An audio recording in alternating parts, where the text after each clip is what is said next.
ம் வருடக்கணக்கா ஜிம்ல போய் கஷ்டப்படுறீங்க. புடிச்ச உணவுகள் எல்லாத்தையும் ஒரு வழியா தியாகம் பண்ணியாச்சு. ஆமா. எல்லாமே பண்ணியும் எந்த பலனும் இல்லையேங்கிற ஃபீலிங் இருக்கும். கரெக்ட். ஓடி ஓடி உடம்பு தேய்ந்தது தான் மிச்சம். ஆனா காலையில கண்ணாடியில பார்க்கும்போது அந்த பிடிவாதமான தொப்பு மட்டும் உங்களை பார்த்து சிரிச்சுக்கிட்டு அப்படியே இருக்கு. ரைட்? உழைப்புக்கேத்த பலன் கிடைக்கலையேங்கிற ஒரு பெரிய விரக்தி உங்களுக்குள்ள கண்டிப்பா இருக்கும். நிச்சயமா. அந்த விரக்திக்கு ஒரு முக்கியமான அறிவியல் காரணம் இருக்கு. அதுதான் என்னன்னு இன்னைக்கு இந்த ஆழமான அலசல்ல நம்ம பார்க்க போறோம். ஏன்னா இவ்வளவு கலோரிகளை சாப்பிடுறோம், இவ்வளவு எரிக்கிறோம், மீதமுள்ள கொழுப்பு குறைஞ்சிடும்னு ரொம்ப எளிமையா ஒரு கணித கணக்கு மாதிரி தான் உடல் எடையை குறைப்பதை பற்றி நமக்கு சொல்லி கொடுத்துருக்காங்க. ம். ஆனா உடம்புங்கிறது வெறும் கால்குலேட்டர் கிடையாது. ஆமாங்க, அந்த பிடிவாதமான தொப்பை மட்டும் எந்த கணக்கிற்கோ அடங்குவதே இல்ல. ஏன் நம்ம உடம்பு இப்படி நம்மோடே சண்டை போடுது? இந்த தொப்பையை தக்க வைத்துக்கொள்ள அப்படி என்ன ஒரு வெறி நம்ம உடம்புக்கு? இத பத்தி ஃபெய்ன்மேன் கான்செப்ட்ஸ் யூடியூப் தளத்துல வெளியான ஒரு மிக முக்கியமான காணொளி ஆதாரமாக கொண்டுதான் இன்னைக்கு நம்ம பேச போறோம். பாத்தீங்கன்னா, நீங்க இதுவரை செய்து கொண்டிருந்த உடற்பயிற்சிகள், டயட் எல்லாமே ஏன் உங்களுக்கு எதிராகவே வேலை செஞ்சிருக்கலாம் அப்படிங்கறத நம்ம புரிஞ்சுக்க வேண்டிய கட்டாயத்துல இருக்கோம். கண்டிப்பா. அறிவியல் பூர்வமாக உங்கள் உடலையே அந்த தொப்பையை அழிக்கச் செய்யும் ஒரு இயந்திரமாக எப்படி மாற்றுவது அப்படிங்கறத ரொம்ப ஆழமா அலசப் போகிறோம். நீங்க தயாரா? இந்த இடத்துல நம்ம புரிஞ்சுக்க வேண்டிய முதல் விஷயமே தொப்பை கொழுப்பு, அதாவது பெல்லி ஃபேட் அப்படிங்கறது நம்ம உடம்புல சும்மா தூங்கிட்டு இருக்கிற ஒரு சதை கிடையாது. சும்மா இருக்கிற சதை இல்லையா? அப்புறம் அது என்ன பண்ணுது? நீங்க சொன்ன மாதிரி ஒரு எதிரிய ஜெயிக்கணும்னா முதல்ல அந்த எதிரி யாரு, அவங்களோட இயல்பு என்னன்னு நம்ம தெரிஞ்சுக்கணும். நம்ம கைகள், கால்கள் மற்றும் இடுப்பு பகுதியில் இருக்கிற கொழுப்ப சப்கியூட்டேனியஸ் கொழுப்பு அப்படின்னு சொல்லுவோம். அதாவது தோலடி கொழுப்பு. ஓஹோ, தோலுக்கு நேர் கீழே இருக்கிறதா? கரெக்ட். இதனால நமக்கு எந்த பெரிய ஆபத்தும் கிடையாது. ஆனா இந்த தொப்பையில இருக்கிற கொழுப்பு இருக்கு பாருங்க, இது விசரல் ஃபேட், அதாவது உள்ளுறுப்பு கொழுப்பு. ஆமா, கொழுப்புல என்ன அவ்வளவு வித்தியாசம் இருக்க போகுதுன்னு தான் நம்ம சாதாரணமா நினைப்போம். ஆனா இந்த விசரல் கொழுப்புங்கிறது நம்ம கல்லீரல், கணையம், குடல்கள் போன்ற மிக முக்கியமான உறுப்புகளை சுத்தி ரொம்ப ஆழமா படர்ந்திருக்கு இல்லையா? ஆமாங்க. கலிஃபோர்னியா பல்கலைக்கழகத்தோட ஆய்வுகள் என்ன சொல்லுதுன்னா, இந்த கொழுப்பு சாதாரண டயட் அல்லது உடற்பயிற்சிக்கு அவ்வளோ ஈஸியா கட்டுப்படவே படாது. அடா, கட்டுப்படாதா? நம்ம ரத்தத்துல கலக்கச் செய்யும் ஒரு சுறுசுறுப்பான தொழிற்சாலை மாதிரி இது செயல்படுது. ஒரு தொழிற்சாலை மாதிரியா? கேட்கவே கொஞ்சம் பயமா இருக்கே. அது மட்டும் இல்ல, இது ஹார்மோன்களை குழப்பி இதய நோய், நீரிழிவு, ஏன் புற்றுநோய் அபாயத்தை கூட அதிகப்படுத்துதுன்னு அந்த ஆய்வுகள்ல சொல்றாங்க. அப்போ சாதாரண கொழுப்பை குறைக்கும் வழிகள் இதுக்கு வேலை செய்யாதுங்கிறீங்க. சரி, அப்படியானால் இந்த உள்ளுறுப்பு கொழுப்பு அப்படிங்கிறது நம்ம வீட்ல என்றைக்காவது ஒரு நாள் பெரிய பஞ்சம் வரும்னு பயந்து தேவையில்லாத பொருட்களை எல்லாம் ஒரு அறையில குவித்து வைக்கும் ஒரு நபர், அதாவது ஒரு ஹோர்டர் போல செயல்படுதா? சூப்பரான ஒரு ஒப்பீடு. இத ஆழமா புரிஞ்சுக்க நாம் கொஞ்சம் பின்னோக்கி போகணும். அதாவது பரிணாம வளர்ச்சியின் அடிப்படையில யோசிச்சு பாருங்க. பழங்காலத்துல மனிதர்கள் காடுகள்ல வாழ்ந்தப்போ. கரெக்ட். அப்போ அடுத்த வேளை உணவு எப்ப கிடைக்கும்னு எந்த நிச்சயமும் கிடையாது. கடுமையான குளிர்காலம் வரலாம், பஞ்சம் வரலாம். அந்த மாதிரி நேரங்கள்ல மனிதன் உயிரோடு இருக்கணும்னா கிடைக்கும் உணவை உடனே கொழுப்பா மாற்றி சேமிச்சு வைக்கணும். ஓ, அதனாலதான் தொப்பையில சேமிச்சு வைக்கிறதா? ஆமா. குறிப்பா கல்லீரலுக்கு பக்கத்துல தொப்பையில சேமிச்சு வச்சா உடம்புக்கு அவசரமா ஆற்றல் தேவைப்படும் போது ஈஸியா எடுத்து பயன்படுத்திக்கலாம். இது இயற்கையோட ஒரு தற்காப்பு முறை. ரைட். நம் முன்னோர்களுக்கு பஞ்சம் வந்தப்போ இந்த சேமிப்பு பழக்கம் உங்க உயிரை காப்பாத்திருக்கு. ஆனா இன்றைக்கு நாம் வாழும் நவீன உலகத்துல ஒரு பட்டனை தட்டினா அடுத்த 10 நிமிஷத்துல உணவு வந்து நிக்குது. ஆமா. ஸ்விக்கி, சொமேட்டோன்னு எல்லாமே கைமேல இருக்கு. எந்த நேரத்திலும் எங்கு வேண்டுமானாலும் உணவு கிடைக்கும் ஒரு சூழ்நிலையில நாம இருக்கோம். இந்த அளவுக்கு உணவு இருக்கும்போது நம்ம உடம்பு இன்னும் அந்த பழைய பஞ்சகாலத்து பயத்திலே இருக்கிறதால தான் இது நமக்கு மிகப்பெரிய எதிரியா மாறிடுச்சா? 100க்கு 100% உண்மை. நீங்க சொன்ன அந்த ஹோர்டர் ஒப்பீட்டை அப்படியே எடுத்துக்குவோம். ஒரு வீட்ல தேவையில்லாத பொருட்களை சேர்த்து வைக்கிறாங்கன்னா ஏதோ ஒரு பயம் அவங்கள தூண்டிக்கிட்டே இருக்குன்னு அர்த்தம். ஒரு விதமான பாதுகாப்பின்மை. அதே மாதிரிதான் நம்ம உடம்புல அந்த பயத்தை தூண்டி கொழுப்ப சேமிக்க சொல்ற ஒரு அலாரம் இருக்கு. அதுதான் கார்ட்டிசால் அப்படிங்கிற மன அழுத்த hormone. Cortisol, right, stress hormone. ஆமாங்க. ஏல் பல்கலைக்கழகம் செஞ்ச ஒரு மிக முக்கியமான ஆய்வை இங்க நாம சொல்லியே ஆகணும். அதிக மன அழுத்தம் உள்ள பெண்களுக்கு அவங்க எவ்வளவுதான் உடற்பயிற்சி செஞ்சாலும் சரி, குறைவான மன அழுத்தம் உள்ளவர்களை விட அதிக தொப்பை கொழுப்பும் அதிக கார்ட்டிசால் அளவும் இருந்தது கண்டுபிடிக்கப்பட்டது. அப்படியா? உடற்பயிற்சி செஞ்சும் தொப்பை குறையலையா? இல்ல. ஏன்னா கார்டிசால் ரத்தத்துல அதிகமா இருந்தா மூளைக்கு என்ன தகவல் போகும் தெரியுமா? வெளியில ஏதோ பெரிய ஆபத்து இருக்கு, அதனால கொழுப்பை எரிக்காத, எல்லாத்தையும் சேமிச்சு வை அப்படிங்கிற தகவல் தான் போகும். கொஞ்சம் இருங்க. அப்போ நான் தினமும் ஜிம்முக்கு சென்று கடுமையான உடற்பயிற்சி செஞ்சாலும் என்னோட ஆபீஸ் டென்ஷன், டெட்லைன் பயம் அல்லது பர்சனல் வாழ்க்கையில இருக்கிற மன அழுத்தத்தை அப்படியே மனசுல சுமந்துகிட்டே ஜிம்முக்கு போனா அந்த பயிற்சியால எந்த பயனுமே இல்லையா? துரதிர்ஷ்டவசமா அப்படிதான் நடக்குது. அடக்கடவுளே, நான் மணிக்கணக்கா ட்ரெட்மில்ல ஓடி வியர்க்கும் போதெல்லாம் கொழுப்பு எரியுதுன்னு நினைச்சு சந்தோஷப்படுறேன். ஆனா என்னோட மன அழுத்தம் அதிகமா இருந்தா என் உடம்பு அந்த ஓட்டத்தை ஒரு ஆபத்துன்னு தப்பா புரிஞ்சுக்கிட்டு கொழுப்பை இன்னும் இறுக்கமா பிடிச்சு வச்சுக்குமா?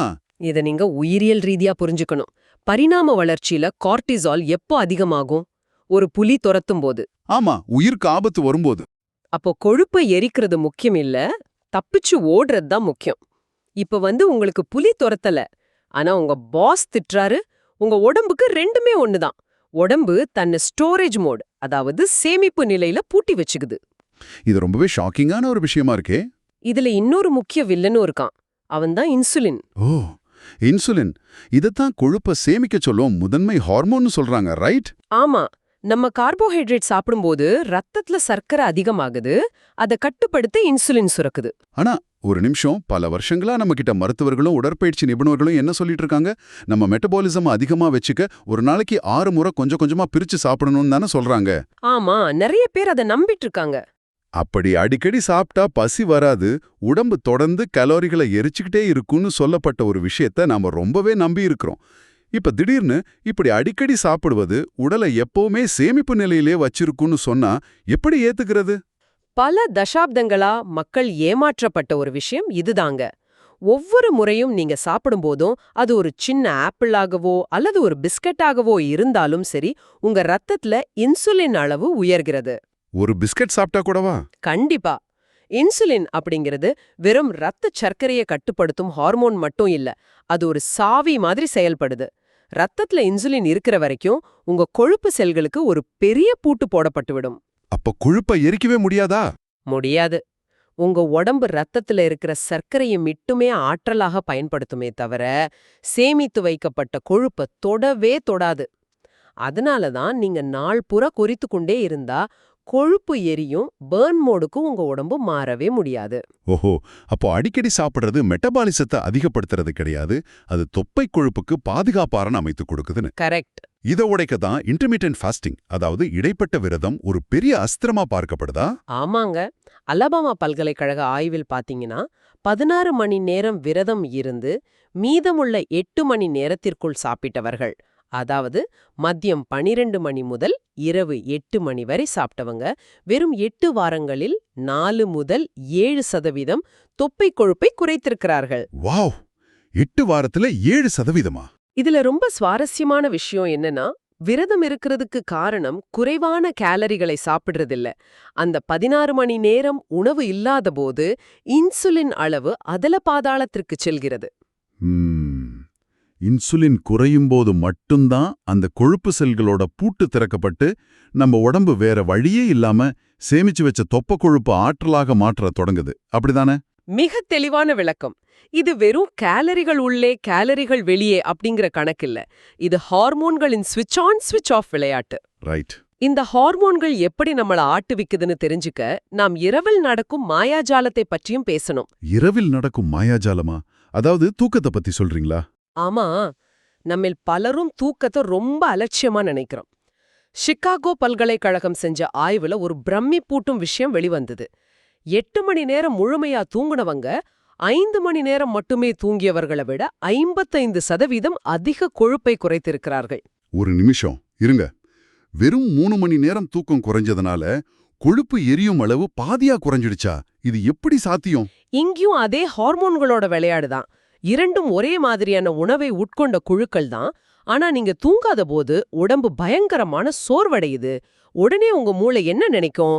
நமக்கு உடனடியா ஆற்றல் தேவை, சீக்கிரமே இனிப்பா எதையாவது சாப்பிடு அப்படின்னு ஒரு சிக்னல் அனுப்பும். ஓ, அதனாலதான் நைட்டு முழிச்சிருந்தா ஏதாவது குறிக்க தோணுதா? எக்ஸாக்ட்லி. பசியை தூண்டும் கிரலின் அப்படிங்கிற ஹார்மோன் அளவு பயங்கரமா அதிகமாகும். அதே நேரத்துல போதும் வயிறு நிறைஞ்சிடுச்சு அப்படின்னு மூளைக்கு சொல்லும் லெப்டின் ஹார்மோன் அளவு குறையும். இதை விட மோசமான நிலைமை இருக்க முடியாது.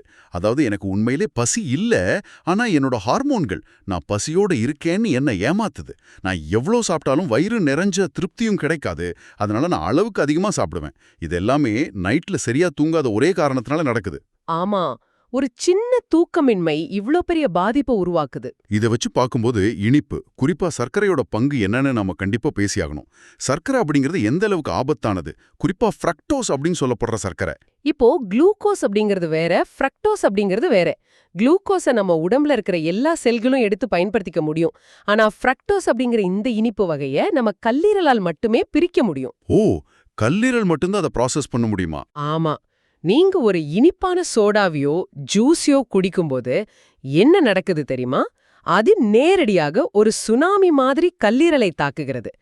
கல்லீரல் அந்த அதிகப்படியான சர்க்கரையை எப்படி சமாளிப்பதுன்னு தெரியாம அதை உடனே கொழுப்பாக மாற்றி உள்ளுறுப்பு கொழுப்பாக தொப்பையில சேமித்து வைத்து விடுகிறது. அப்போ ஒரு கூல்ட்ரிங்க்ஸ் குடிக்கிறதுங்கிறது நேரடியாக பேக்கெட் செஞ்ச கொழுப்பை ஒரு விஐபி டெலிவரி மூலமா நம்ம கல்லீரலுக்கு அனுப்பி வைக்கிறதுக்கு சமம். இது வயிறு நிறைஞ்ச உணர்வையும் கொடுக்காது, ரைட்? கண்டிப்பா கொடுக்காது. கலிபோர்னியா பல்கலைக்கழக ஆய்வின்படி வெறும் 9 நாட்கள், ஆமாம் 9 நாட்கள் சர்க்கரையை நிறுத்தியதற்கே அந்த நபர்களின் கல்லீரல் கொழுப்பில் 30% மற்றும் தொப்பை கொழுப்பில் 15% குறைவு ஏற்பட்டிருக்கிறது. அடடா, 9 நாள்லாம் இவ்ளோ பெரிய மாற்றமா? இந்த ஹார்மோன்களோட சதியெல்லாம் வச்சு பார்க்கும்போது தொப்பையை குறைக்க நாம இதுவரைக்கும் செஞ்ச பல விஷயங்கள் எவ்வளோ பெரிய தவறுன்னு புரியுது. உதாரணமா, தரையில படுத்துக்கிட்டு மணிக்கணக்கா கிரன்ச்சஸ் செஞ்சா தொப்பை குறையும்னு நினைக்கிறோம். அது ஒரு மிக அடிப்படையான உயிரியல் பிழைங்க. இத நோ ஸ்பாட் ரிடக்ஷன் அப்படின்னு அறிவியல்ல சொல்வாங்க. நீங்க வயிற்று பகுதியை வளைச்சே உடற்பயிற்சி செய்யும்போது வயிற்றுல உள்ள தசைகள் வலுவாகுமே தவிர அதுக்கு மேல இருக்கிற கொழுப்பு எரியாது. ஓ, தசைதான் வலுவாகும், கொழுப்பு அப்படியே தான் இருக்குமா? ஆமா, கொழுப்பு அப்படிங்கிறது இரத்த ஓட்டத்தின் மூலமா உடல் முழுவதிலிருந்தும் சமமாகத்தான் எரிக்கப்படும். நீங்க வயிற்றுக்கு எக்ஸசைஸ் செஞ்சா வயிற்றுல உள்ள கொழுப்பு கரையும் நினைக்கிறது, வலது கையை மட்டும் அசைச்சா வலது கையில உள்ள கொழுப்பு குறையும்னு நம்புறதுக்கு சமம். அப்போ இந்த 100-200 கிரஞ்சஸ் எல்லாம் வீண்தானா? சரி, இன்னொரு பக்கம் இந்த கார்டியோ பயிற்சிகளை மட்டுமே முழுமையா நம்பி இருக்கிறது. நான் முன்னாடியே கேட்ட மாதிரி டெய்லி 1 மணி நேரம் ட்ரெட்மில்ல ஓடினா தொப்பை சீக்கிரம் குறையும்னு ஒரு நம்பிக்கை இருக்கு. ஆனா இதை தொடர்ந்து செய்யும்போது நம்ம உடம்பு என்ன பண்ணும்? கார்டியோ நல்லதுதான். ஆனா அதையே மணிக்கணக்கா செய்யும்போது உடம்பு அதை ஒரு தொடர்ச்சியான மன அழுத்தமாக பார்க்க தொடங்கிடும். கிரானிக் ஸ்ட்ரெஸ்னு சொல்வோம். கார்டிசால் அளவு அதிகமாகும். ஆமா, கார்டிசால் அதிகமா இருந்தா என்ன நடக்கும்னு நம்ம ஏற்கனவே பார்த்தோம். உடம்பு கொழுப்பை இறுக்கமா பிடிச்சுக்கும். அதனாலதான் பல பேர் எவ்வளவோ ஓடியும் தொப்பை மட்டும் அப்படியே இருக்குன்னு சொல்றாங்க. எக்ஸாக்ட்லி. அதே மாதிரிதான் திரவ வடிவில் கேலரிகளை உட்கொள்வதும். ஆமா, சோடா, பேக் ஜூஸ், அப்புறம் குறிப்பா ஆல்கஹால். ஆல்கஹாலும் ஒரு பெரிய பிரச்சனை தான். சர்க்கரை தான் இல்லையா, அது நேரடியாக கல்லீரல்ல போய் தங்கி கொழுப்பா மாறுது. இது எந்த விதமான ஊட்டச்சத்தையும் கொடுக்காது, பசியும் ஆற்றாது, நேராக தொப்பையாகத்தான் மாறும். சரியா சொன்னீங்க. அது மட்டுமல்லாம சீக்கிரம் எடையை குறைக்கணும்னு நீண்ட காலம் பட்னி கிடப்பதும் ஒரு பெரிய தவறுன்னு சொல்றாங்க. பட்னி கிடந்தாதானே கொழுப்பு குறையணும், அது ஏன் உடம்புக்கு எதிரானதா மாறுது? இங்கதான் மெட்டபாலிக் அடாப்டேஷன் அப்படிங்கிற ஒரு விஷயம் நடக்குது. நம்ம உடம்பு ரொம்ப புத்திசாலிங்க. நீங்க ரொம்ப நாளா சாப்பிடாம பட்னி கிடக்கும்போது உடம்பு என்ன நினைக்கும்னா, ஓஹோ வெளியில பெரிய பஞ்சம் வந்துருச்சு போல, இவன் சாப்பிட மாட்டேங்கிறான். உடம்பு எவ்வளோ உஷாரா இருக்கு பாருங்க. ஆமா, அதனால உள்ளே இருக்கிற ஆற்றலை ரொம்ப சிக்கனமா செலவு பண்ணணும் அப்படின்னு முடிவெடுத்து உங்களோட வளர்ச்சிதை மாற்றத்தை, அதாவது மெட்டபாலிசத்தை அப்படியே பாதியா குறைச்சிடும். முன்னாடி ஒரு நாளைக்கு 2000 கலோரி எரிச்ச உடம்பு இப்போ வெறும் 1200 கலோரி தான் எரிக்கும். மை காட், அப்ப நீங்க பட்னி கிடந்து உங்க எடை 1 கிராம் கூட குறையாததுக்கு இதுதான் காரணமா? ஆமாங்க. என்ன ஒரு ஆச்சரியம். நான் என்னோட உடம்ப வருத்தி கஷ்டப்படும் போது என் உடம்பே எனக்கு எதிரியா மாறி அந்த தொப்பைய பாதுகாக்குது. சரி, நாம பண்ண தப்பெல்லாம் இப்ப நல்லா புரிஞ்சிடுச்சு. இதையெல்லாம் சரி செய்யறதுக்கு என்னதான் தீர்வு? இந்த ஹார்மோன்களை எப்படி நம்ம கட்டுப்பாட்டுக்குள்ள கொண்டு வர்றது? அதை சாத்தியமாக்கும் வழிமுறைகள் என்னென்ன? முதல் மற்றும் மிக முக்கியமான வழி நாம் முன்பே விரிவாக பார்த்த இடைப்பட்ட விரதம், அதாவது இன்டர்மிட்டன்ட் ஃபாஸ்டிங்.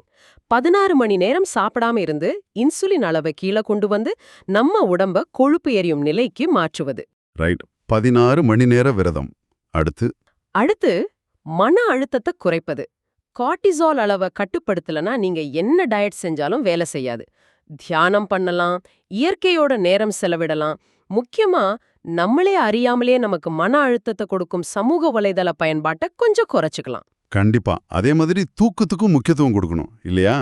நைட்ல தினமும் 7 முதல் 8 மணி நேரம் கட்டாயம் தூங்கணும். அதிலும் தூங்குவதற்கு 1 மணி நேரத்திற்கு முன் இந்த மொபைல், லேப்டாப் ஸ்கிரீன் பார்க்கறத நிறுத்தினாதான் மூளைக்கே இது இரவு நேரம்னு தெரிஞ்சு மெலட்டோனின் சுரக்கும், நல்ல தூக்கம் வரும். ரொம்ப கரெக்ட். அப்போதான் அந்த பசியை தூண்டும் கிரிலின் ஹார்மோன் அடங்கும்.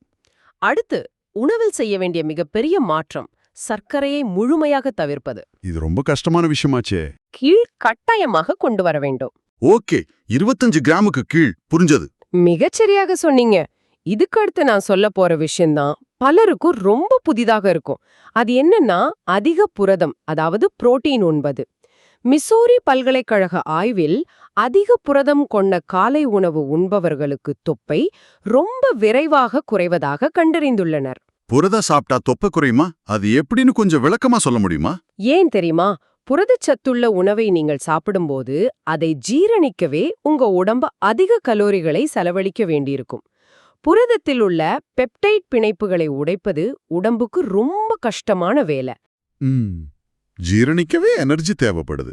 ஆமா, இதனால நீங்க சாப்பிடும் புரதத்தின் கலோரிகளில் 20 முதல் 30% கலோரிகள் அதை ஜீரணிப்பதற்கே எரிந்து விடுகிறது. இதை அறிவியலில் தெர்மிக் எஃபெக்ட் ஆஃப் ஃபுட் என்று சொல்வார்கள். ஒரு நிமிஷம், இதை நான் சரியா புரிஞ்சுக்கிட்டேனான்னு பார்க்கறேன். அதாவது, நான் புரதம் நிறைந்த ஒரு உணவை சாப்பிடும்போது அந்த உணவை மென்று ஜீரணிக்கிற அந்த செயலே எனக்கு ஒரு உடற்பயிற்சி மாதிரி வேலை செய்தா, சாப்பிடும்போதே கொழுப்பு எரியுதா? இது உண்மையிலே நம்ப முடியாத அளவுக்கு ஆச்சரியமா இருக்கு. ஆமாம், அதோடு புரதம் உங்களை அதிக நேரம் பசியில்லாமல் வைத்திருக்கும். இதற்கடுத்து இன்னொரு முக்கியமான ஆயுதம் இருக்கு. கரையக்கூடிய நார்ச்சத்து, அதாவது சால்யுபிள் ஃபைபர். இது எதுலலாம் இருக்கு? ஓட்ஸ், பீன்ஸ், ஆப்பிள் போன்றவற்றில் இது அதிகம் இருக்கு. மினசோட்டா பல்கலைக்கழக ஆய்வின்படி தினமும் உணவில் வெறும் 10 கிராம் நார்ச்சத்தை கூடுதலாக சேர்த்து கொண்டவர்களுக்கு தொப்பை 5% குறைந்தது கண்டறியப்பட்டது. வெறும் 10 கிராம் சேர்த்ததுக்கா? ஆமா, இது எப்படி வேலை செய்யுதுன்னா, இந்த நார்ச்சத்து குடலில் உள்ள நல்ல பாக்டீரியாக்களுக்கு உணவாக பயன்படுது. அந்த பாக்டீரியாக்கள் இதை சாப்பிட்டு விட்டு சில சிறப்பான கொழுப்பு அமிலங்களை, அதாவது ஷார்ட் செயின் ஃபேட்டி ஆசிட்ஸை வெளியிடுகிறது. இது இரத்த சர்க்கரை அளவு திடீரென உயர்வதை தடுத்து இன்சுலினை சீராக வைத்திருக்கிறது. அப்போ குடல் ஆரோக்கியமும் தொப்பையை குறைக்கிறதுல முக்கிய பங்கு வகிக்குது. கடைசியா ஒரு அருமையான வழியை ஆய்வுகள் சுட்டிக்காட்டுது. உணவுக்கு பின் நடைபயிற்சி. கொலராடோ பல்கலைக்கழக ஆய்வில் சாப்பிட்ட பிறகு 30 நிமிடங்கள் மிதமாக நடந்தவர்களின் இரத்த சர்க்கரை அளவு பெருமளவு குறைந்திருப்பது கண்டுபிடிக்கப்பட்டது. இங்க கவனிக்க வேண்டியது, சாப்பிட்ட உடனே ஜிம்முக்கு போய் பளு தூக்குவதோ வேகமா ஓடுவதோ கிடையாது. சும்மா ஒரு மிதமான நடைபயிற்சி. இது எப்படி இன்சுலினை கட்டுப்படுத்துது? இதுக்கு பின்னாலே இருக்கிற அறிவியல் ரொம்பவே எளிமையானது. நீங்க சாப்பிட்ட பிறகு ரத்தத்துல சக்கரை அதிகமாகும். அந்த நேரத்துல நீங்க நடக்கும்போது உங்க கால் தசைகள் சுருங்கி விரிகிறது. இந்த தசை இயக்கத்திற்கு ஆற்றல் தேவை. ரைட், ஆற்றல் தேவை. அந்த ஆற்றலுக்காக ரத்தத்துல இருக்கிற சர்க்கரைய தசைகள் நேரடியாக இழுத்துக் கொள்கின்றன. இதற்கு இன்சுலின் தேவையே இல்ல. அட, இன்சுலின் இல்லாமலே வா? ஆமாங்க, இன்சுலின் இல்லாமல் செல்கள் சர்க்கரையை இழுத்துக் கொள்வதால் இன்சுலின் சுரப்பது பெருமளவு குறைகிறது. இது உடலை உடனடியாக கொழுப்பை எரிக்கும் நிலைக்கு மாற்றுகிறது. இது போக வாரத்திற்கு 2 முறை பளுதூக்கும் பயிற்சி செய்வது தசைகளை வளர்க்கும்.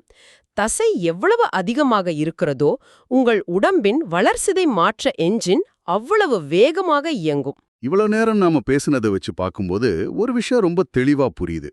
நம்ம உடம்புங்கிறது நாம சண்டை போட்டு ஜெயிக்க வேண்டிய ஒரு எதிரி கிடையாது. அதன் மொழியை, அதாவது ஹார்மோன்களின் மொழியை புரிந்து கொண்டால் அதுவே அந்த தொப்பையை அழித்துவிடும் ஒரு இயந்திரமா மாறிடும். மிக சரியா சொன்னீங்க. இன்சுலின், கார்டிசால், தூக்கம் மற்றும் சர்க்கரை ஆகியவற்றை சரியாக கையாள்வதுதான் இதற்கான ஒரே தீர்வு. பசியால் துடிப்பதோ மணிக்கணக்கில் ட்ரெட்மில்ல ஓடி மூச்சு வாங்குவதோ தீர்வல்ல. சரியான நேரத்தில் உண்பதும் நம்ம ஹார்மோன்களை சமநிலைப்படுத்துவதும் மட்டுமே முக்கியம். நிச்சயமாக. அதே சமயம் பொறுமை ரொம்ப ரொம்ப அவசியம். பல வருடங்களாக பலவிதமான ஹார்மோன் ஏற்றத்தாழ்வுகளால் சேர்ந்த தொப்பை ஒரு சில நாட்களிலே மறைந்து விடாது. கண்டிப்பா ஓவர் நைட்ல மேஜிக் நடக்காது. இந்த மாற்றங்களை செய்யத் தொடங்கினால் முதல் 2 முதல் 4 வாரங்களில் உங்கள் ஆற்றல் அதிகரிப்பதையும் பசி குறைவதையும் உணர முடியும். 8 முதல் 12 வாரங்களில் கண்கூடாக தொப்பை குறைவதை நீங்கள் பார்க்க முடியும். உங்களது உடலின் உயிரியல் அமைப்பு தன் வேலையை சரியாக செய்யத் தொடங்கிவிடும். அருமை. இந்த ஆழமான அலசல ஒரு முக்கியமான சிந்தனையோடு நிறைவு செய்ய விரும்புகிறோம். இன்று நாம் விவாதித்த இந்த அறிவியல் பூர்வமான உண்மைகளை வச்சு பார்க்கும்போது ஒரு மிகப்பெரிய கேள்வி நமக்குள்ள எழுகிறது. நாம் பல விஷயங்களை நம்மளோட தனிப்பட்ட தப்புன்னு நினைச்சு குற்ற உணர்ச்சியில இருக்கோம்.